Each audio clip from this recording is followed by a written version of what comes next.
القانون بيقول كده. طب اعمل ايه؟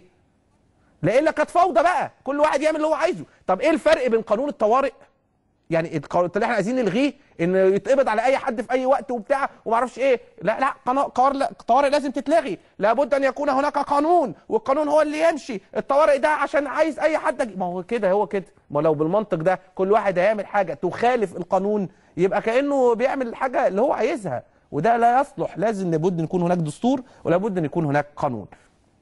طب من ضمن الحاجات وزاره الداخليه، مستنيين وزاره الداخليه تأمن الدوري، وانا قلت لكم ان وزاره الداخليه امنت الرئيس، فده برضو بيستفز البعض. كان معايا مساعد وزير الداخليه بعد اقتحام اتحاد الكره المصري، بعد اقتحام اتحاد الكره المصري. اتحاد الكره المصري فيه كاميرات وبتشوف الناس، ومعروف ان الالتراس قال، وفي كابوهات للالتراس، وفي ناس كانوا مطلوبين ضبط واحضار قبل كده ما جاوش، لم يتم ضبطهم ولا احضارهم.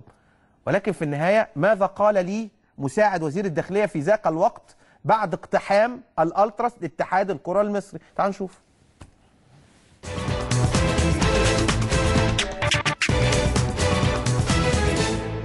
يعني حضرتك دلوقتي عشان بس نكون على ارض الواقع يا سياده اللواء، حضرتك دلوقتي عندكم معلومات عن هؤلاء وانه ممكن في خلال ايام يتم القبض على هؤلاء. انا بطمنك ان شاء الله في خلال ساعات هيتم تحديد المتهمين والمحرضين، وان شاء الله هيتم القاء القبض عليهم وتقديمهم للعداله.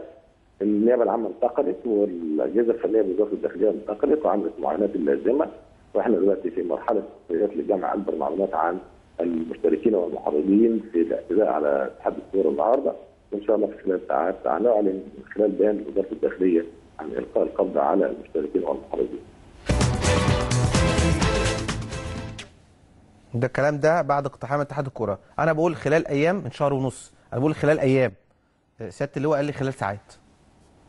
انتوا سمعتوا عن حد اتقبض عليه من اللي اقتحموا اتحاد الكوره المصري؟ وهو قال مجموعه من البلطجيه. سياده اللواء مفيش حد اتقبض عليه. طيب ممكن اسال سؤال؟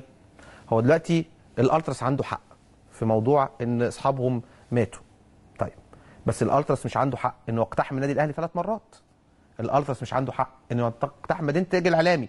هل معلش احنا بقى، انا بقول لكم الشارع بيقول ايه؟ هل في اتفاق بين التراس ومسؤولين ان انتوا اعملوا اللي انتوا عايزينه ما حدش هيجي جنبكم؟ عايزين نعرف في اتفاق ولا مفيش؟ هل احنا منتظرين انتخابات مجلس الشعب مثلا الالتراس هيقف جنب ناس في انتخابات مجلس الشعب يعني فمستنيين؟ يعني عايزين نعرف هو ليه ما حدش بيتقبض عليه؟ هو ليه ما حدش بيتقبض عليه؟ وفي ناس في ثانيه بيتقبض عليهم. الله، هو ده قانون ولا مش قانون؟ ولا ده تبعي ومعايا وصاحبي وصديقي ووقف جنبي وقت المحنه فمش هطبق عليه قانون؟ مش احنا بنقول الغفيره والوزير يطبق عليه قانون؟ طيب انا بهديكم